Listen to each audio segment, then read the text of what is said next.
He calls the play-by-play for the Green Bay Packers and has for years. Wayne Larrivee. Wayne, welcome to the show. Good to be with you guys. How you doing? Doing great. I hope you didn't hear any of that last part of it, Wayne. I took copious notes. What, are you kidding me? Yeah. Wayne, of course, is one of those guys that took a direction in life that really turned out well, because once he got out of Boulder and once he got out of Colorado, his career just blossomed. And Wayne's always had. You were doing like the big. When it was the Big Six, wasn't it? The Big Eight. Yeah.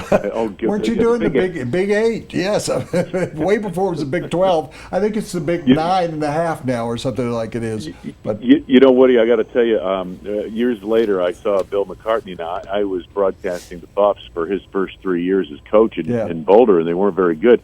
And he said, "Well, once you left, we got real good and won the national championship." So I said, "Well, why don't you send me a ring, Coach?"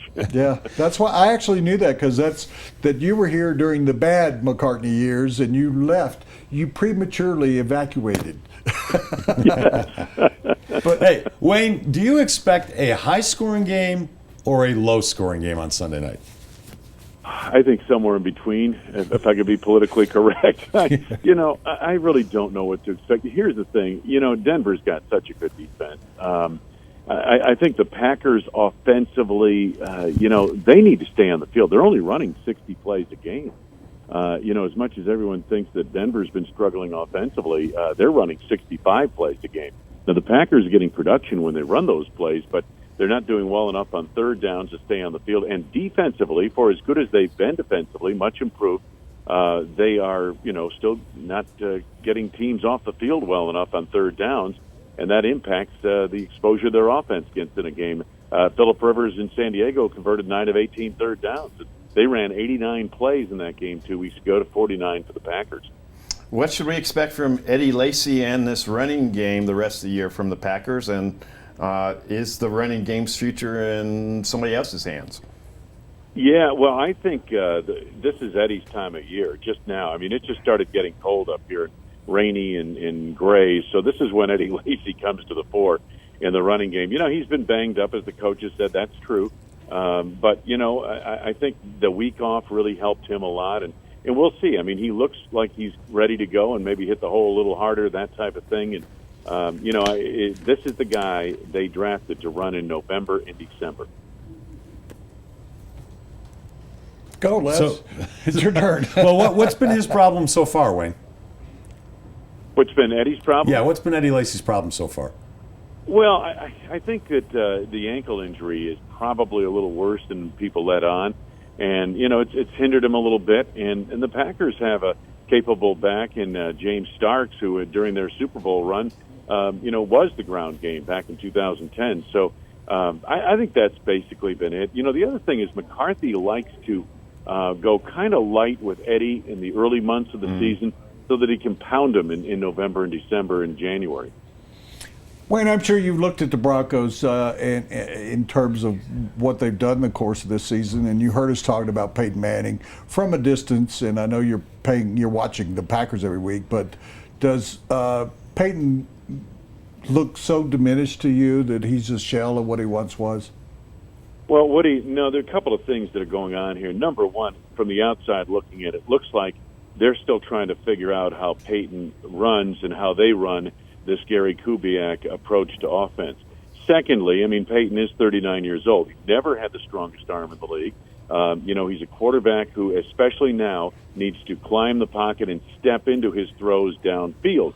And when he's not able to do that, and the offensive line, I think the interior of the offensive line has been a little bit spotty in that regard. Teams are loading up in the A-gaps because they know Peyton's not going to do an Aaron Rodgers or a Russell Wilson and beat him around the end. So they load up the A-gaps and bring the pressure right at him and try to overpower the three men on the interior of the offensive line.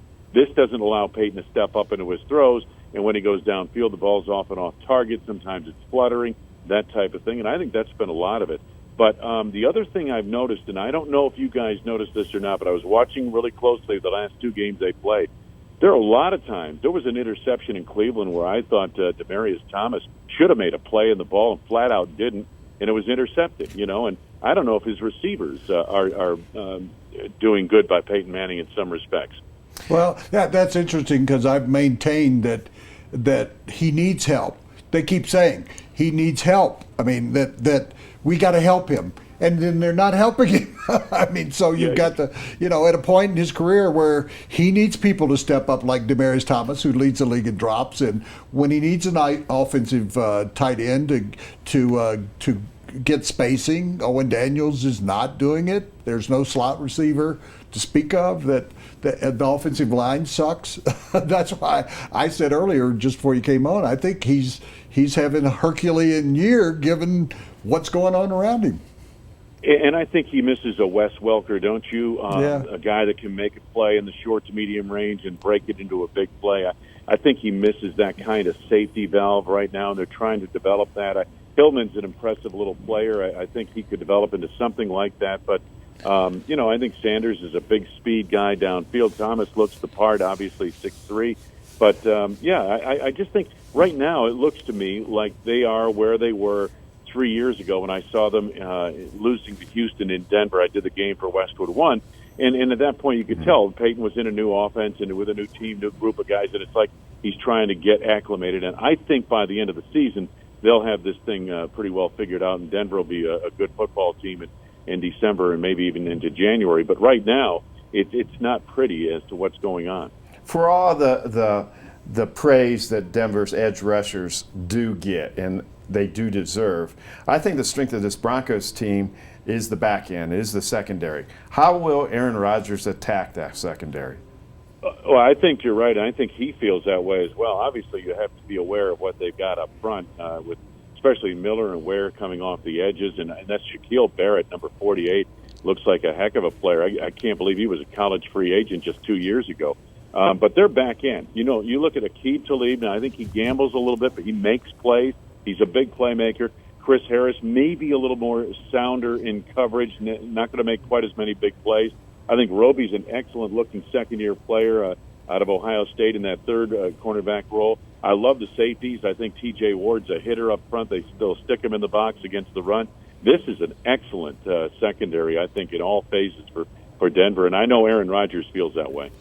Speaking of defenses, and I thought Mark was going here, the edge rushers for the Broncos may be the best tandem in the league, but everybody talks about J.J. Watt.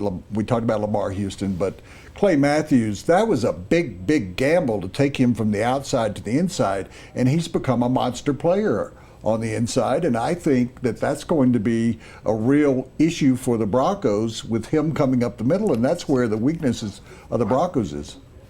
Well, I think you're right, Woody, and that's the same thing I've been thinking as I've gotten ready for this game. Clay will play outside. Don't get me wrong. In third down situation, certain defenses, he'll be outside, but a lot of it will be inside, and I think he's been very effective, both against the run, but especially in pass rush, too. And what I find is that offenses are having trouble locating Clay. Okay, he's in the middle on this play. Will he be on the outside of the next play, that type of thing? And that little bit of question has freed him up. It did it toward the end of last year, and again, he's off to a great start this year. And I think you'll see a lot of him up the middle in this ball game. Final question for me. We talked about the changes in the Broncos offense. Mike McCarthy, dragging and screaming and kicking and stuff and everything, actually gave up the play calling to Tom Clements. Have you seen any difference? I mean, is he channeling Mike McCarthy now, or have there been slight differences that we've seen during the course of this season? Boy, I don't know. Maybe they're running the football a little bit more. Maybe. I don't have a statistical number to give you to back that up, but they've been effective in running the football at times this year. It's evolved as the season's gone along. I've seen it be a smooth transition because Clemens has been with McCarthy since McCarthy became the head coach, and Rodgers was here before either of those two guys. So the three of them together, I think, over the years now, and this is the 10th year for this group, I think they're pretty much on the same page. And so I think they've had great symmetry in making this conversion. Meanwhile, I think Mike McCarthy's presence his attention in other areas, like on defense and in special teams meetings, has made a difference in those two areas, both of which are much improved. Yeah. Final question, if I can. There's so much emphasis here about, oh, we're so afraid about the hard count. We're so afraid. Ooh, all year long, he gets a free play and everything. Go back, because we didn't see the early games. They've only had 2 road games. The Broncos have played 4 road games. Was that hard count working in Chicago and then the other? I've forgotten the other road game, but is that a hard count home advantage, or does it work on the road too? It worked a little bit in San Francisco because there were so many Packers fans at the game. I didn't notice it being a big factor in Chicago, but again, there were a lot of Packers fans there. But you're exactly right, Woody. They played 4 home games, and this is the type of thing that works at home, okay? Now, I would imagine in Denver, with that crowd, they've got a lot of silent count stuff coming up, so I don't think it's going to be much of a factor. Oh, that's an extremely good point that I hadn't really thought about. But yeah, if they go to the knee lift or the hand clap or whatever it might be, then you don't have the hard count. And see, what I thought is that implanted in people's minds on defense, oh, we got to be careful of it, we got to be careful of it. And so they weren't getting that first step off the defensive line, that it actually had more influence in the rest of the game than on those free plays. Yeah, I think you're exactly right. It took the edge off of some of the pass rush they were facing. Yeah. Wayne, it's a great pleasure to have you on the show, and I've followed you with your national career and with your career with the Packers, and you've done extremely well. We're very proud of you in Denver that we got to see you for about 3 bad years of the Buffaloes. Let me tell you, Denver, and I mean this sincerely, I've said it many times, Denver's my favorite town in America. I mean it. I'm a skier. I love the whole thing, and what a great town, a great sports town, and all the best to you guys, and it's been a pleasure and an honor for me to be with you. Take care. We'll see you on Sunday. See you on Sunday, Wayne. Thanks. You bet. All right, Wayne Larrivee. He's the radio play-by-play man for the Green Bay Packers.